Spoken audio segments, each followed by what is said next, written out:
What is the Springboks' strongest 23 currently? So if all players were available, the players that have played throughout the last year and a half, who would Rassie choose and who would I choose in the team? I mean, there's a lot of options, there's a lot of competition, there's a lot of young guys coming through right now in the URC playing some of the best rugby of their lives.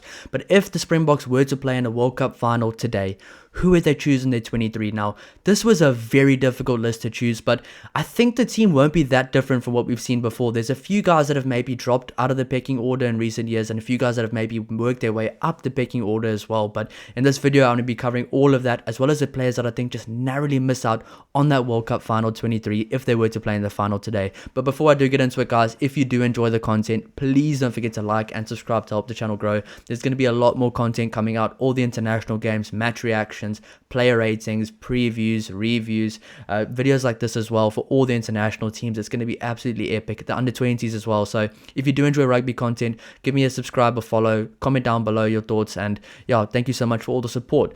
But let's get right into it. At number one is a no-brainer. It's Oxen Chair, one of the best props in the world. Actually, he is the best prop in the world. He is such a weapon to have for the Springboks, and I'm surprised he hasn't won a World Player of the Year yet. I think it's kind of unfair that he hasn't. He's been one of the Springboks' best props ever. To be honest, if I was to choose an all-time Springbok team right now, it would be very difficult for me to not put him in there somewhere in the 23. That reminds me, I will be doing a video like that as well coming up. But at number two, Malcolm Marx. I mean, World Player of the Year, you cannot argue that. He definitely will be the guy right now. He's still got some time left on his career. He's not one of the older guys, he's one of the more experienced guys, but he's maybe in the second half of the squad of being more on the older side, but he's definitely not one of the old guys that you think will definitely retire after the next World Cup. Moving on to number three, Thomas du Toit. I mean, this guy's just come on leaps and bounds recently. There was a time where I was very frustrated watching him play because he'd give away so many penalties, but he's just become such a clean player right now. I think the move to Bath really helped him. He's an absolute professional. He's always been a very good professional, but something's happened in his game. He's like found confidence.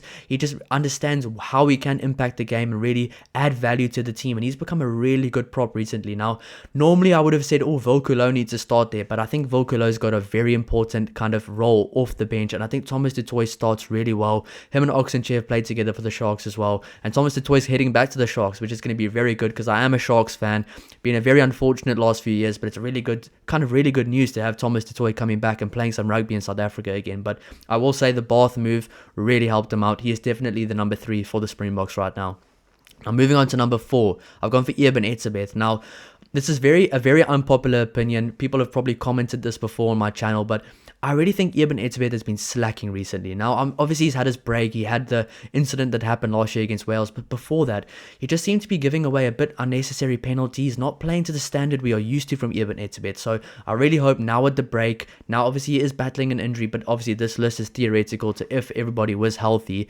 If he can come back right now and just play the way he can play normally, he'll play some really good rugby. I really hope to see Eben Etzebeth back at his best from that kind of 2023 World Cup form, because as much as people don't want to believe it, his form's been slacking recently. He's definitely gone in a bit of a decline with form, and I think maybe that could have been the amount of game time he's getting at the Sharks as well. I think honestly that move for him and for the Sharks just didn't work out. I think it was better for him to probably stay in France or go to Japan. I think the guys that are older right now, for them to go to Japan probably is the best thing they can do for their careers, to kind of have that longevity. Like a Louis Diacha right now is looking fresh and ready to go. Obviously I think he's picked up an injury as well, but when he has played, he looks fresh. He looks like a younger kind of version of himself. But I think Eben Etzebeth needs to get back to his best, but he still is the best guy in that position. He will lead from the front.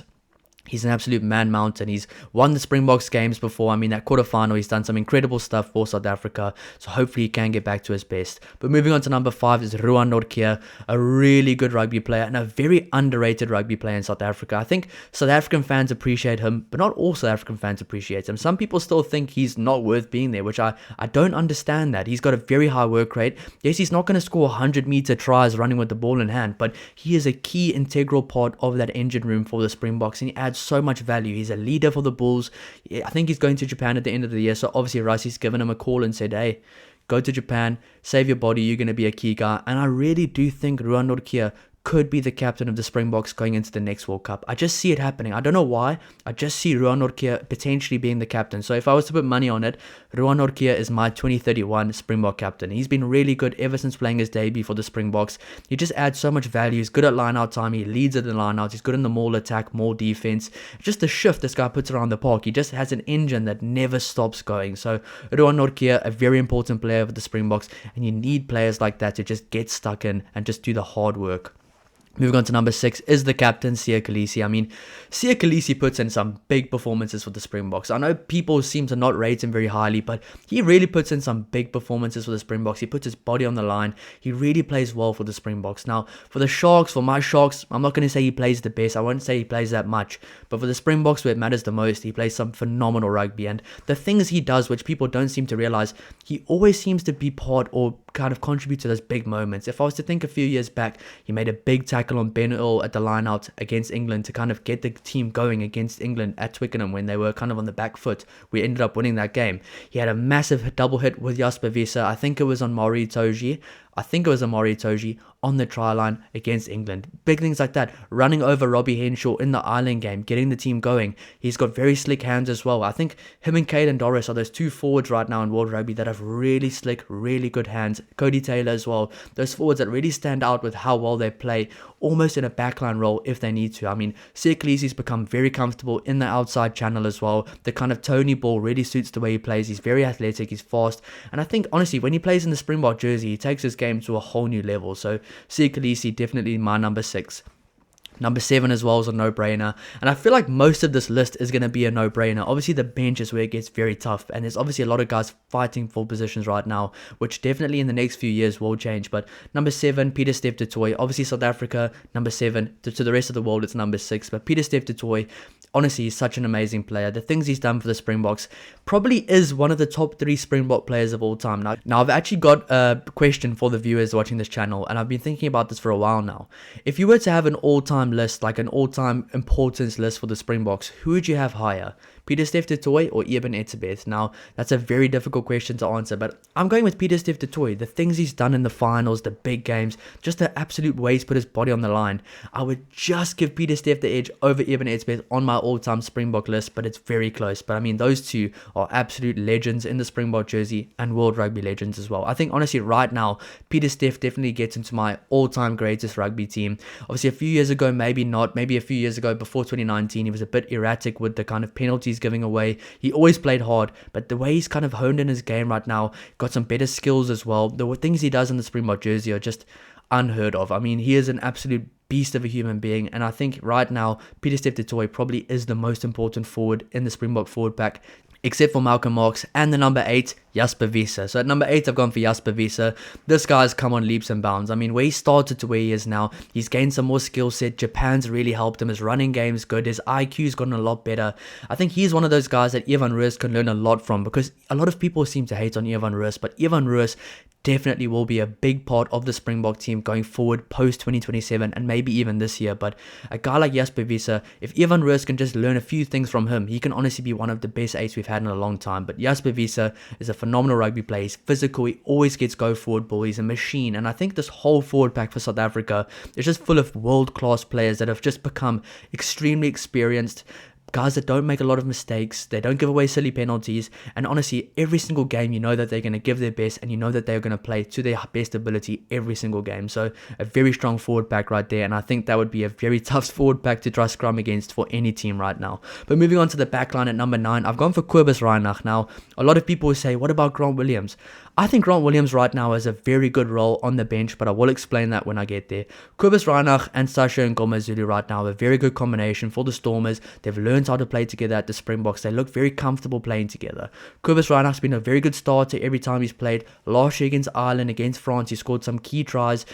He was really good at kind of seeing out the first 60 or 55 minutes of the game, where in previous years he maybe was a much better bench player because Faf was starting and Kobus Reinach maybe played a lot more from the bench. But Now Kobus Reinach is a lot better at kind of seeing the first 50 minutes, 55 minutes out of the game and kind of putting his kicks pinpoint, kind of building the pressure alongside the forward pack. I think he's really grown as a player over the last few years. I think Kobus Reinach's gotten better as a scrum off now later in his career as well. He's a very good player. He's still very fast as well, and I wouldn't even want to try catch him on a break because he would absolutely skin probably most of the people in World Rugby still. So Kobus Reinach at number 9, and as I said, number 10, Sasha Ngomazulu. Now, there's going to be guys saying Andre Pollard needs to be number 10. There's going to be guys saying Moni Lebok needs to be number 10. That's a good thing. There's a lot of debate around who should be the number 10 for the Springboks. I think it should be Sasha. He's been the number 1 choice now for the last few years. And if people think he's not the number 1 choice, go watch the games back. Go watch the important games. Go see those selections because Sasha Ngomazulu was the number 1 choice for those games. He's a very good starter. He has been a bit hot and cold this year for the Stormers, but I think playing behind a pack like that for the Springboks, where the opposition team really has to mark more than just one player, a guy like Sasha gets more space, he gets more time on his hands, and that's where he can absolutely thrive. His kicking for poles hasn't been the best this year, but for some reason, when he plays in the Springbok jersey, he kind of tightens it all up, and he just plays such phenomenal rugby to watch. I mean, he's only 22 or 23 years old. He's got a long way to go, and I think there's a lot of guys coming through the Springbok system as well. The under-20s, I did a video on that as well. A lot of really exciting young guys that aren't even 25 years old yet, or are just turning 25 or 26 that have a lot of years left. So the future of South African rugby is very healthy for sure. Moving on to number 11, I've gone for Kurtley Orense. Now, there's a lot of guys putting pressure on Kurtley Orense, but the one thing that Kurtley Orense will always do is he oozes class. I mean, this guy doesn't make many mistakes. He's absolutely potent with ball in hand. He's one of the best players under the high ball in World Rugby. He just gets on with it. He works really well off his wing. He's versatile. He can play fullback if need be. If there was a yellow card in the scrum half, he could probably fill in at scrum half as well. But Kurtley Orense is definitely the number 11 right now. And honestly, this guy's come so far. The fact that he's actually outplayed Makazole Mapimpi, and now Makazole Mapimpi in the last few years hasn't been in the number 11 jersey since 2022. It's been Kurtley Orense. Now, this is where another question comes in. Who would you have higher on your all-time list between Makazole Mapimpi and Kurtley Orense? Now, remember, Mapimpi played from 2018 to 2022 as a starter. Kurtley Orense 2022 to 2026. So they've played the same amount of time. I think Kurtley Orense is just behind Makazole Mapimpi and tries scored, but they've both done incredible things, and that's actually awesome that these players have come over the last few years and just become absolute legends in the Springbok jersey. And Kurtley Orense is no different. He's a phenomenal player. He oozes class, and he just makes it look so easy as well. But moving on to the centres, I'm sticking with the centre combination that won the 2023 World Cup, Damian de Allende and Jesse Kriel. I think right now, if they were to play in a final, that would be who they pick. Now, obviously, I think Ethan Hooker, Kane Moody and those guys are going to get a lot more game time going forward. If I was to choose one to play 13 between those two, it would probably be Ethan Hooker. I think Kane Moody is better suited to the wing, where he's got a lot more pace. He looks very comfortable in the wing at the Bulls. He looks very comfortable at 13 as well, but I just think the way Ethan Hooker is playing at 13 for the Sharks makes it easier to put Kane Moody on the wing. Since he's so good under the high ball as well, he's a good athlete, can play fullback if needed as well. So that's definitely a future 13 wing combination to look out for between Ethan Hooker and Kane Moody. But for now, Damian de Allende and Jesse Kriel, and you cannot go wrong there. I mean, they're both leaders. Damian de Allende, I'd say, probably right now is the most important player in the Springbok backline. He is the spine of that backline. He's come a long way as well. His passing game's come a long way. He's almost like an extra loose forward on the field. He has his big time moments as well. If you think the 2023 World Cup quarterfinal, scoring that try after getting the ball, I think Peter Steph Toy went for the ball in the air, or Eben Etzebeth. Damian de Allende gets the ball, runs forward, gets up on his feet in like 1 second after he gets tackled, and eventually scores the try. So Damian de Allende's done some incredible things for the Springboks, and I think he's going to still do a lot more incredible things to come alongside his partner in crime, Jesse Kriel. Jesse Kriel has come a long way, and the thing that kind of stands out to me from Jesse Kriel is his mindset and his kind of the persona, the way he goes about things. I mean, he was always benching for Lukhanyo who's a legend as well himself, but now he's come into the team. He got given an opportunity in 2023. He took that opportunity with both hands. He's a captain of the Springboks last year. Now he's come such a long way. We used to be the starter, then he became the bench kind of second or third option. Now he's the first option again, and he's playing some really good rugby. So those two in the centres would definitely be in my Springbok team right now if they played in the World Cup final. And number 14, of course, it's going to be Cheslin Colby. I mean, the hot stepper. This guy can step any single player in a phone booth. And to be honest, you can see that most of the guys are the same. There's maybe a few guys that will be different coming up, but for the 2027 World Cup, I don't think there's going to be too many changes. I think the main changes and the big changes and a lot of changes are going to happen after the 2027 World Cup. Now, I think that 2028 season is going to be very exciting. I mean, it's going to be a bit of a different squad, younger players that are playing really well in the URC.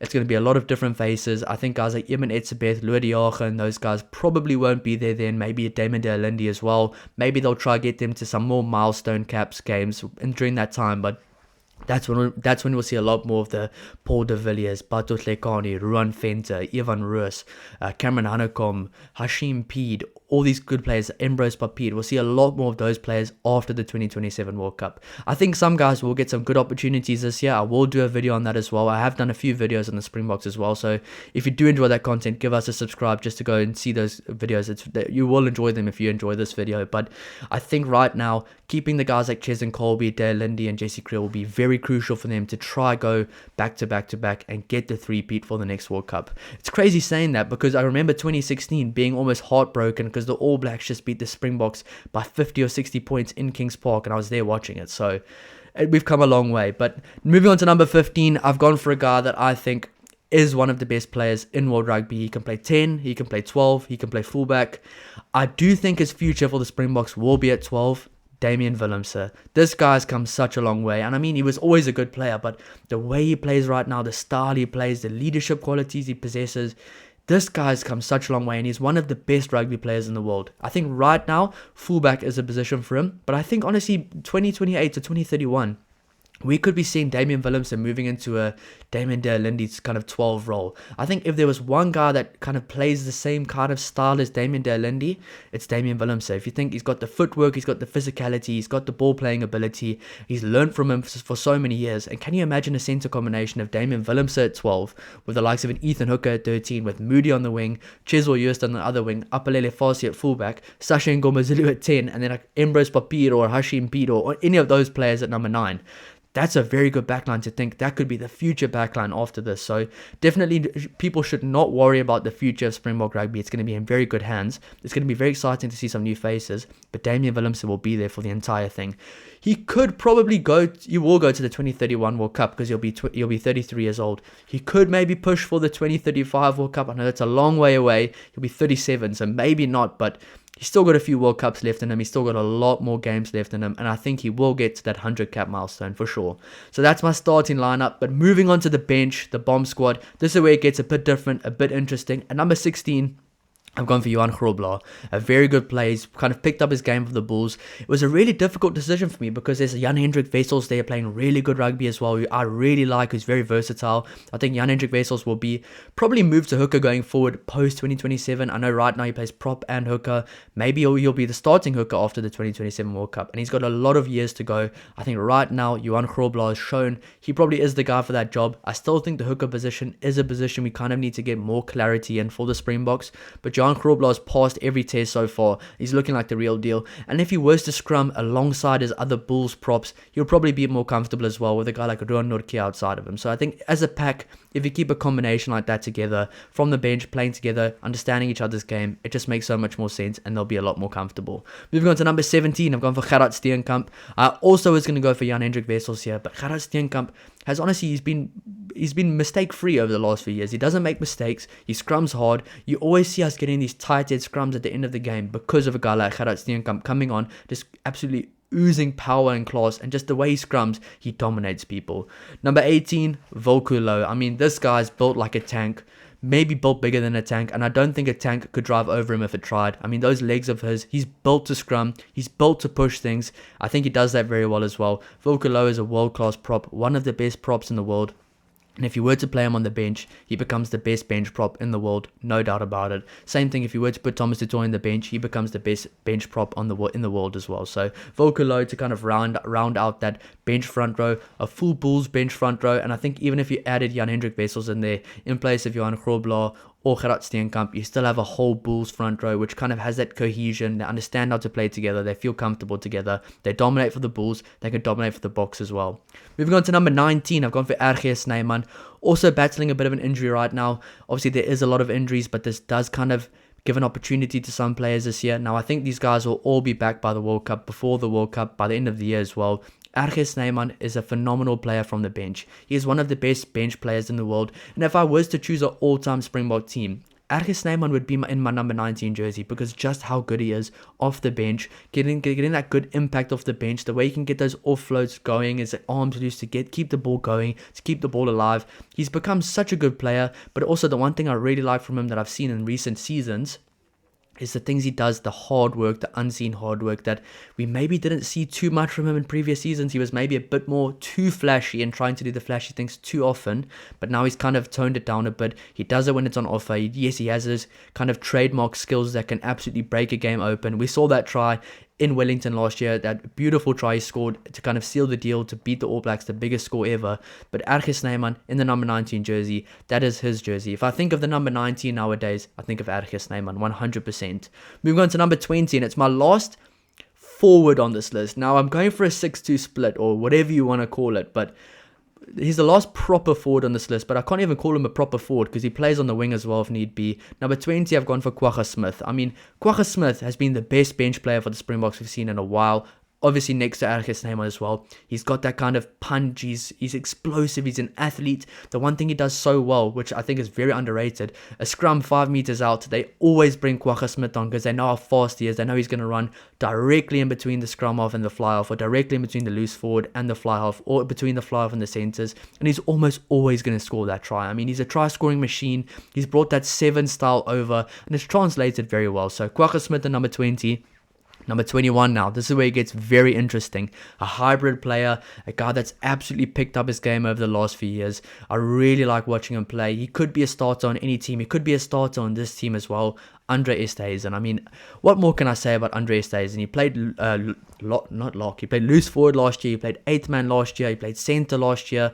Every time he plays for the Springboks play well. And every time he's played with Manie Libbok 10 and 12, the Springboks have won by 4. The first All Blacks game, I think before the World Cup 2023, the first record game, number 10 was Manie Libbok, number 12 was Andre Esterhuizen. The Wellington game, number 10, Manie Libbok came on early, number 12, Andre Esterhuizen. So Andre Esterhuizen knows how to win the big games. He's a World Cup winner as well in his own right. He's a phenomenal rugby player, and he's going to be a very important player for the Springboks going forward. Maybe one of the most important players, because if he's versatile enough to play loose forward and center, wing, lock if need be, or 8th man, that adds a lot of options for the Springboks that they can do a lot more things. And if they were to have more injuries in the forwards, he can go cover the forwards. If there was to be more injuries in the backs, he can easily slot in by the backs because he's a very good backline player. And he's playing some really good rugby alongside Ethan Hooker as well. So maybe in the future, the next 2 or 3 years after this World Cup, we'll see a 12-13 combination of Andre Esterhuizen and Ethan Hooker as well. That would be very interesting to see. But they're playing very well for the Sharks together.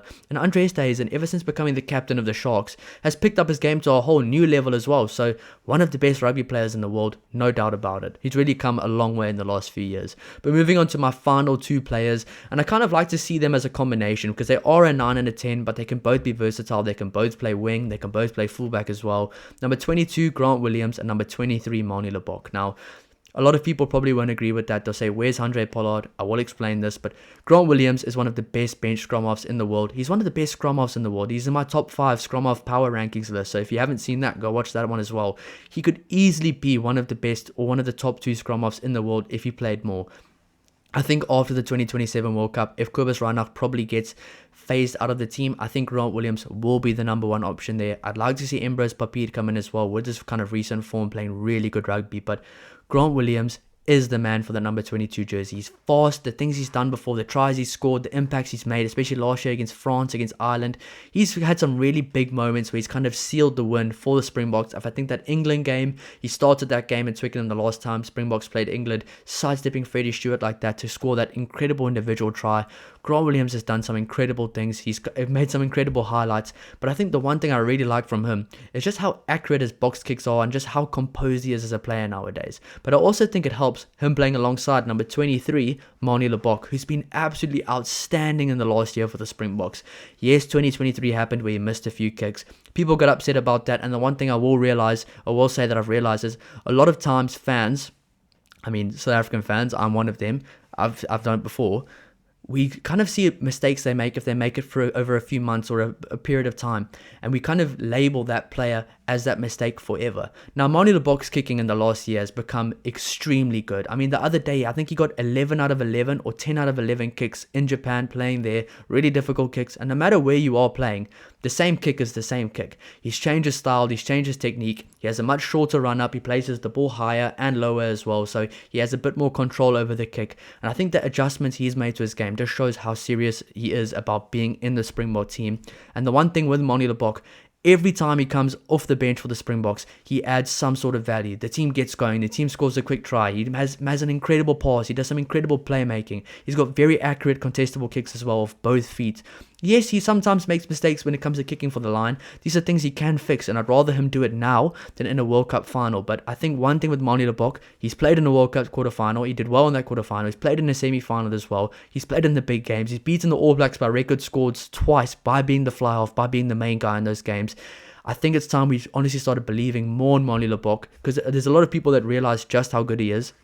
One of the most talented players in the Springbok team, if not the most talented player besides Sasha and Ngomazulu, but he is one of the best players in World Rugby, and at his best, he is an absolutely phenomenal rugby player. Him and Grant Williams have built a really good combination coming together off the bench, ending the game strong, getting those quick tries or getting the quick turnaround and momentum. If I think to that France game, they were very pivotal in getting that win as well. The New Zealand game in Wellington, they were both pivotal in that one as well. So they're building a really good combination, which I like to see come together off the bench as those two backs. Of course, with Andre Stazen as the versatility option. But moving on to the players I think are just close to making the squad that just didn't make it. I'm just going to list them.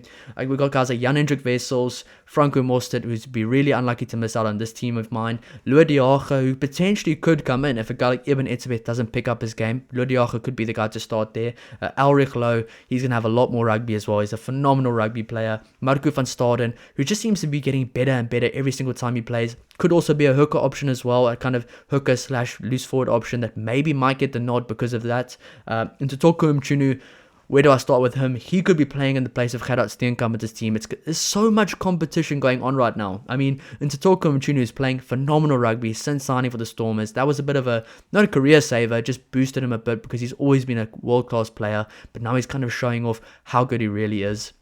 Handré Pollard. Yes, I did not pick Handré Pollard. I think Handré Pollard's done a lot of amazing things for the Springboks, and I think he kind of was brought in to counteract Manie's bad kicking in the 2023 World Cup. But now we have Sasha, who's going to be giving the keys to the team, leading the team, and we've seen in the big games the Springboks keep on consistently selecting Sasha at 10 and Manie Libbok at 23. So that's why I think they'll stick with that going forward. It really is working well for them. I mean, number one in the world, not doing too bad as well.